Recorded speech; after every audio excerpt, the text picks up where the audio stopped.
Olá, bom dia para você, seja bem-vindo a essa edição. Chegamos pontualmente naquele nosso horário de sempre, 8 horas 31 minutos pelo horário de Brasília. Eu começo esse jornal agradecendo a sua presença e vamos iniciar essa quinta-feira olhando para tudo que vai ser assunto hoje, para você ficar por dentro dos temas que movem o Brasil e o mundo nesse 9 de novembro.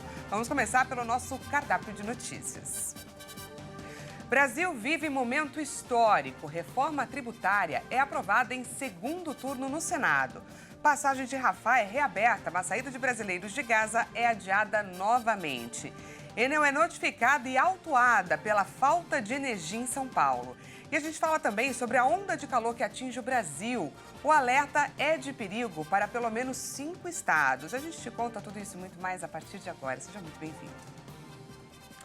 Bom, o Senado aprovou a reforma tributária que unifica 5 impostos e prevê isenção de produtos da cesta básica. O texto retorna para nova análise na Câmara dos Deputados. Mas se a proposta for modificada na Câmara, a PEC deve então ser analisada outra vez no Senado, até aí que os dois lados concordem. Vamos ver o que ficou definido por enquanto. A votação foi meio apertada, mas o Senado conseguiu aprovar a reforma tributária. A proposta de emenda à Constituição recebeu 53 votos favoráveis e 24 contrários no primeiro e no segundo turno de votação. Era necessário o apoio de, no mínimo, 49 senadores em cada etapa para garantir a aprovação. Agora, o texto volta para a nova rodada de discussão dos deputados. Isso porque o relator, o senador Eduardo Braga, alterou a versão da matéria que passou na Câmara dos Deputados. A reforma tributária simplifica tributos federais, estaduais e municipais e estabelece a possibilidade de tratamentos diferenciados. Setores como alíquotas reduzidas, como, por exemplo, serviços de educação, medicamentos, transporte coletivo de passageiros e produtos agropecuários. Além de prever isenção tributária a produtos da cesta básica e um imposto para desestimular o consumo de produtos nocivos à saúde e ao meio ambiente. Pela PEC, 5 tributos vão ser substituídos por 2 impostos sobre valor agregado, os chamados IVAs. Um deles gerenciados pela União e outro com gestão compartilhada entre estados e municípios. A contribuição sobre bens e serviços com gestão federal vai unificar IPI, PIS e COFINS. Já a congestão estadual e municipal vai unificar ICMS estadual e ISS municipal. Após a aprovação do texto principal da reforma, os senadores analisaram 3 destaques e apenas uma sugestão foi aprovada. O destaque ampliou o número de estados que serão beneficiados pelo Fundo de Sustentabilidade e Diversificação Econômica do estado do Amazonas, que também vai atender o Amapá, Acre, Rondônia e Roraima. Bom, ficou para hoje a análise sobre a correção do Fundo de Garantia por Tempo de Serviço pelo Supremo Tribunal Federal. O fundo é corrigido pela taxa referencial, que atualmente é de 3%. O julgamento estava marcado para essa quarta-feira, mas por conta de outros julgamentos, outras pautas que entraram na frente, não chegou a ser chamado. A ação, que afirma que desde 1999 o índice não é suficiente para repor o poder aquisitivo dos trabalhadores, seria julgada em outubro, mas foi adiada após um pedido de integrantes do governo federal. Além disso, a Advocacia Geral da União solicitou ao STF que postergasse o julgamento, mas o processo segue na pauta. No mês passado, o governo demonstrou preocupações de natureza fiscal e social a respeito do julgamento da ação. Na ocasião, Barroso reiterou a posição de que considera os pontos apresentados importantes. Mas ele também considerou injusto o financiamento habitacional ser feito por meio do FGTS do trabalhador, com a correção abaixo dos índices da caderneta de poupança. Com isso, houve acordo para mais uma rodada de conversas em busca de uma solução que compatibilize os interesses em jogo. O parecer de Barroso foi seguido pelo ministro André Mendonça. O ministro defendeu ainda a ideia de que a decisão não pode retroagir, ou seja, só deve valer a partir da publicação da ata do julgamento. E mudando de assunto, a Polícia Federal anunciou nesta quarta-feira a prisão de 2 pessoas por participação no planejamento de atos terroristas no Brasil, que, segundo o Serviço de Inteligência israelense Mossad, teriam como alvo a comunidade judaica com o apoio do grupo libanês Hezbollah. Nesta quarta-feira, a Polícia Federal anunciou que 2 pessoas foram detidas em São Paulo por participar do planejamento de atos terroristas. O Serviço de Inteligência Israelense Mossad colaborou com os serviços de segurança brasileiros para frustrar o ataque. A autoridade israelense afirmou que os atos teriam como alvo a comunidade judaica, com o apoio da organização terrorista Hezbollah, dirigido e financiado pelo regime iraniano. As autoridades brasileiras afirmaram que o objetivo da operação era interromper atos preparatórios de terrorismo e obter provas de possível recrutamento de brasileiros para a prática de atos extremistas no país. De acordo com o comunicado, a polícia também realizou 11 operações em São Paulo, Brasília e Minas Gerais. Especialistas em segurança investigaram recentemente a suposta presença do Hezbollah na tríplice fronteira entre Brasil, Argentina e Paraguai. As operações antiterroristas não são frequentes no Brasil, que não registrou grandes ataques em seu território. E agora a gente olha de fato para o conflito do Oriente Médio. O Alto Comissariado da Organização das Nações Unidas para os Direitos Humanos afirmou que tanto o grupo radical islâmico, Hamas, quanto Israel cometeram crimes de guerra desde o início dos conflitos. O número de mortos em mais de um mês, em 33 dias, chega a 11.728, sendo 10.569 palestinos, segundo o próprio grupo Hamas, e cerca de 1.400 israelenses. Em sua fala, Volker Turk disse que as atrocidades perpetradas pelo grupo armado Hamas foram hediondas, brutais e chocantes. Essas ações do Hamas, com reféns e a punição coletiva de civis palestinos por parte de Israel, constituem crimes de guerra. O Alto Comissariado pediu ainda que ambos os lados concordem com um cessar-fogo. Os militares israelenses resistiram às acusações de crimes de guerra, dizendo que os seus atos contra alvos do Hamas seguiam o direito internacional e procuravam minimizar as vítimas civis. Turk fez os comentários após visitar a passagem de Rafah na fronteira da faixa de Gaza com o Egito, a única que não é controlada por Israel. Ele disse que a travessia de Rafah é uma tábua de salvação simbólica para mais de 2 milhões de pessoas em Gaza e apelou à entrega de mais ajuda. Por falar na passagem de Rafah, que fica na fronteira entre o Egito e a faixa de Gaza, ela ficou fechada nesta quarta-feira e reabriu hoje, quinta-feira, para a saída de estrangeiros do território palestino. Bom, segundo o embaixador do Brasil na Palestina, Alessandro Candeias, uma nova lista de estrangeiros não foi divulgada nessa manhã. Os estrangeiros que puderam deixar o território nessa quinta são os mesmos que estavam em listas divulgadas já nessa quarta-feira, mas que tiveram a saída então adiada por conta da fronteira ter sido fechada por questões de segurança. E a saída de brasileiros que, segundo Brasília, o governo de Israel garantiu que aconteceria até ontem, foi mais uma vez adiada. E é claro que a gente que acompanha diariamente esse assunto se pergunta por que os nossos brasileiros ainda não foram chamados? Quando será então que eles serão convocados de fato? O embaixador de Israel no Brasil, Daniel Zonshine, falou sobre a questão. Ele chegou a culpar o grupo extremista Hamas pela demora na saída de brasileiros na faixa de Gaza. Vamos ouvi-lo. Apesar das declarações recentes, o Hamas é o único fator atrasando a saída dos brasileiros da faixa de Gaza por seus próprios interesses. Tem que lembrar que estamos em guerra total contra uma organização terrorista que repetidamente espalha desinformação para continuar criando terror. O Estado de Israel não possui interesse alguém em atrasar a saída dos brasileiros ou de estrangeiros de qualquer outra nacionalidade. A cota para sair da faixa de Gaza, determinada pelo Egito, e de acordo com ela, algumas centenas de estrangeiros recebem permissão para sair a cada dia. O Hamas está fazendo uso cínico da população civil estrangeira no meio da guerra e impediu estrangeiros de saírem no domingo, na segunda-feira e na quarta-feira desta semana. O Estado de Israel está empregando esforços para evacuar todos os estrangeiros de 20 países diferentes e para aumentar a cota de forma a compensar atraso causado pelo Hamas. O Estado de Israel está fazendo tudo que está a seu alcance para articular a saída dos brasileiros de forma segura o mais rápido possível.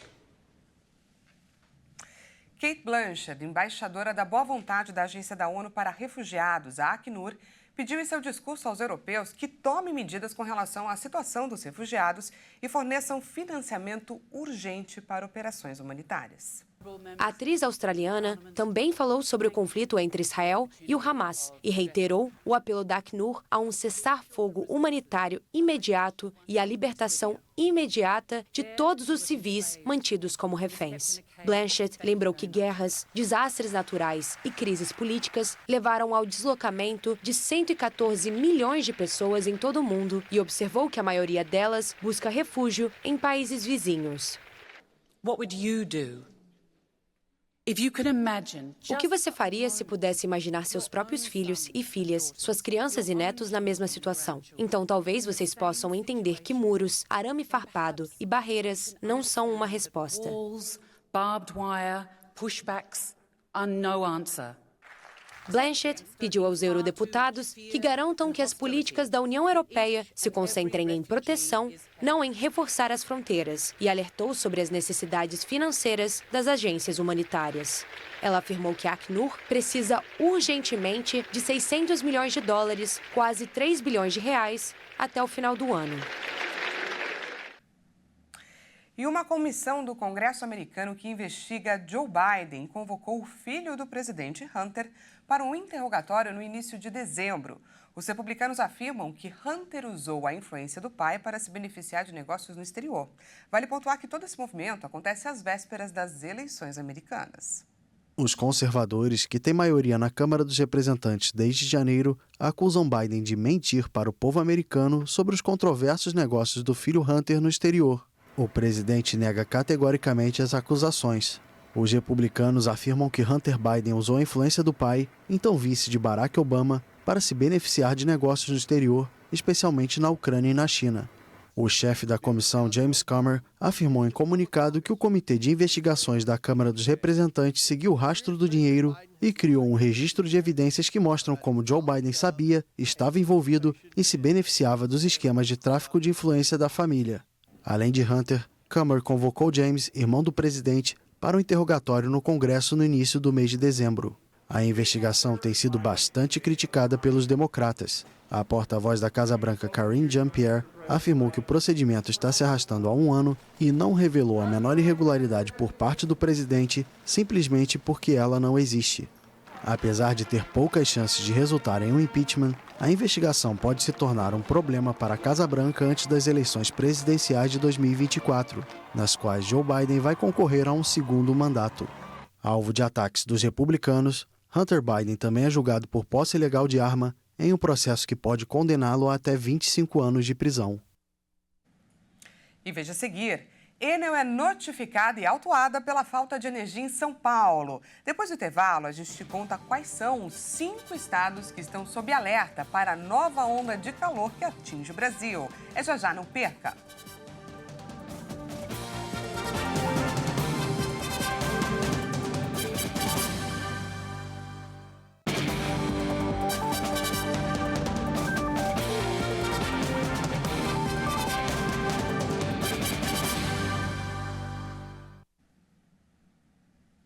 Seja bem-vindo mais uma vez, nós estamos de volta e ao vivo, 8 horas e 46 minutos pelo horário de Brasília.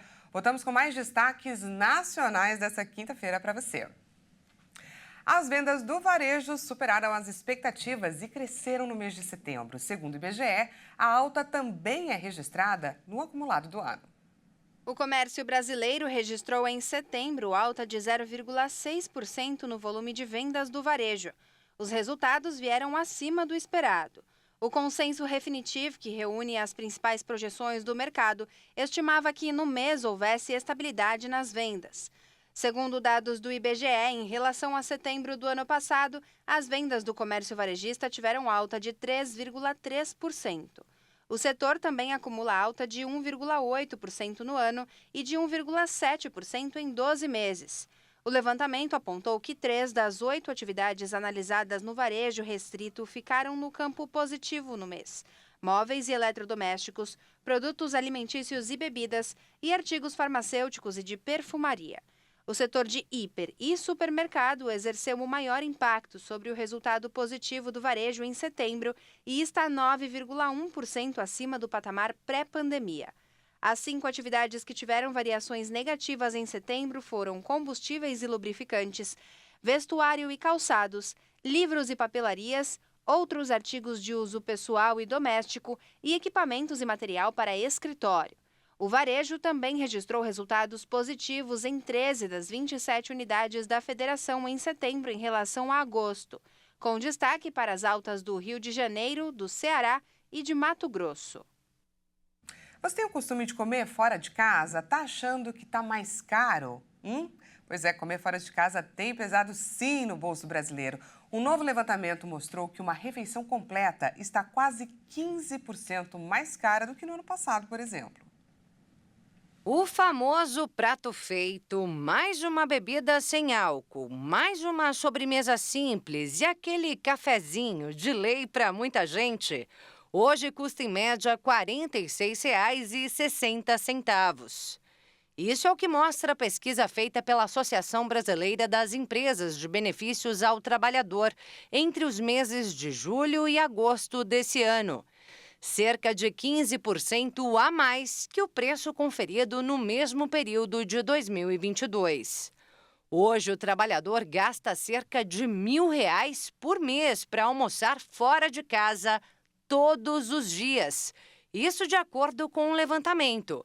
Seria 1/3 do salário médio do brasileiro, que, segundo o IBGE, está em torno de R$ 3.000. Na região sudeste, o valor da refeição completa é ainda maior, quase R$ 50. Depois vem a região nordeste, com prato feito e complementos, custando pouco mais de R$ 43. Esse aumento no preço das refeições se explica pela inflação sobre itens como gás de cozinha, combustíveis, água e luz. Não pelos valores dos alimentos, que apresentaram queda nos meses de agosto e setembro.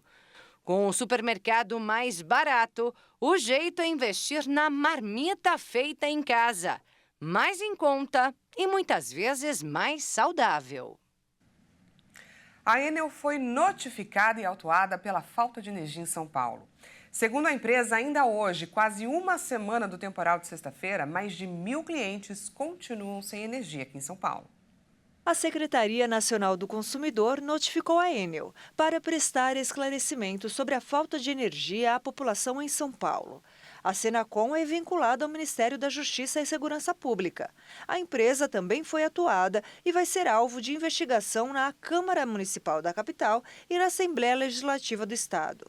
A Enel de São Paulo afirmou em nota que restabeleceu o fornecimento de energia para 99,5% do total de consumidores afetados pela forte tempestade na última sexta-feira.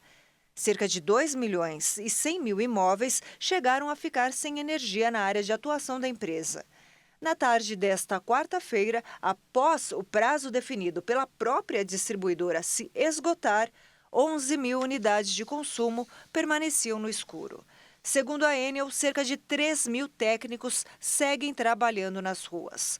A empresa afirmou que há prioridade de restabelecimento em lugares como hospitais, estações de elevação de água, instalações do governo e escolas, além dos locais onde há mais ocorrências. E a onda de calor que atinge o país fez o INMET emitir aviso de perigo para pelo menos 5 estados. E olha só, esse alerta pode ainda ser ampliado na próxima semana. O Instituto Nacional de Meteorologia emitiu um alerta de perigo com as altas temperaturas até sexta-feira. O aviso vale para regiões de São Paulo, Minas Gerais, Mato Grosso do Sul e Goiás. Segundo o INMET, as temperaturas nessas regiões devem ficar até 5 graus acima da média. Em cidades do Centro-Oeste, as máximas devem ultrapassar os 42 graus Celsius. O Instituto informou ainda que existe a possibilidade da onda de calor continuar e ganhar força a partir de sábado. Isso pode fazer com que o calor se espalhe por mais estados brasileiros, com temperaturas ainda mais altas. De acordo com as previsões, na segunda-feira, cidades do Tocantins, Bahia, Piauí, Espírito Santo e Minas Gerais também devem ter temperaturas acima dos 40 graus.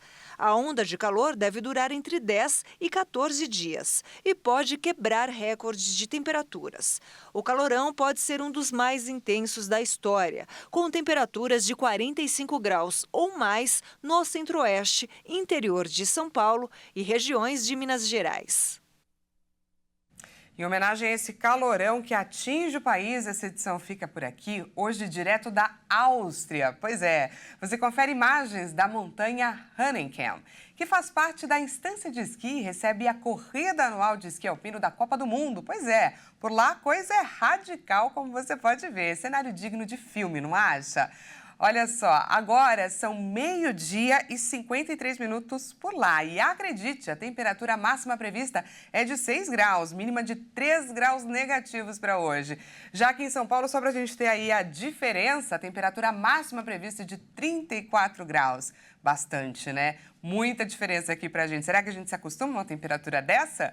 Muito obrigada pela sua companhia. Às 10 horas, Bruna de Jaime chega com mais informações para você. Eu volto à 13h com um balanço da manhã e prepare-se com mais imagens e também curiosidades de algum lugar desse mundão. Até mais!